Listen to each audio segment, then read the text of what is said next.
காலையில ஒண்ணு நைட்ல ஒண்ணு வருஷ கணக்கா இந்த சுகர் மாத்திரை போட்டுட்டே இருக்கீங்கல்ல, என்னைக்காவது யோசிச்சிருக்கீங்களா இந்த மாத்திரை உங்க உடம்புக்குள்ள போய் அப்படி என்னதான் பண்ணுது? சரி பண்ணுதா இல்ல மெயின்டைன் பண்ணுதா?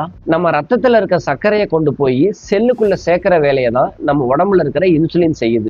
ஆனா சர்க்கரை உள்ளவங்களுக்கு என்ன ஆகும்னா உங்க செல்களை சுத்தி கொழுப்பு ஒரு படலம் மாதிரி படிஞ்சிரும் மாறும். இதனால இன்சுலின் அந்த சர்க்கரையை உள்ள கொண்டு போக முடியாம தடுமாறும். அதனால சர்க்கரை செல்லுக்குள்ள போக முடியாம ரத்தத்திலேயே தேங்கி நிற்கும். இப்ப நீங்க போடுற மாத்திரை என்ன பண்ணணும் உங்களுக்கு தெரியுங்களா? உங்க கல்லீரல் புதுசா சர்க்கரையை உற்பத்தி பண்ணி அதை ரத்தத்துல கலக்கிறது மட்டும்தான் தடுக்கும்.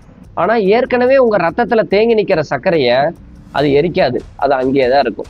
ஒரு எக்ஸாம்பிள் சொல்றேன். உங்க போன் மெமரி ஏற்கனவே ஃபுல்லாகி இருக்குன்னு வச்சுக்கோங்க. அப்போ யாராவது உங்க போனுக்கு முக்கியமான வீடியோ அல்லது ஏதாவது போட்டோ அனுப்புறாங்கன்னு வச்சுக்கோங்க.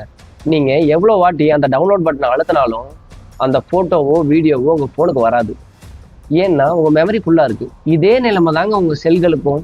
செல்கள் ஏற்கனவே சர்க்கரையால ஃபுல்லாகி இருக்கிறதுனால அங்க இன்சுலின் இருந்தாலுமே சர்க்கரையால உள்ள போகவே முடியாது.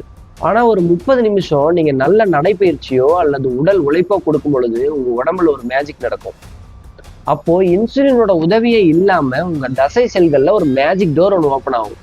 அந்த டோர் வழியா உங்க ரத்தத்துல தேங்கி நிக்கிற சர்க்கரைய உங்க தசைகள் உறிஞ்சி செலவு பண்ணிடும். இப்படி தொடர்ந்து நடக்கும்போது அங்க படிஞ்சிருக்கிற கொழுப்பு கொஞ்சம் கொஞ்சமா கரைய ஆரம்பிக்கும். மாத்திரை புதுசா வராம தாங்க தடுக்கும். ஆனா அங்க இருக்கிறத எரிக்கிறதுக்கு அந்த சீக்ரெட் டோர், அதாவது ஆரோக்கியமான உணவு முறை, நல்ல நடைபயிற்சி, உடல் உழைப்பு, இது 3ம் கரெக்டா கடைபிடிச்சீங்கன்னா நிச்சயமா சர்க்கரையில இருந்து வெளியே வர முடியும்.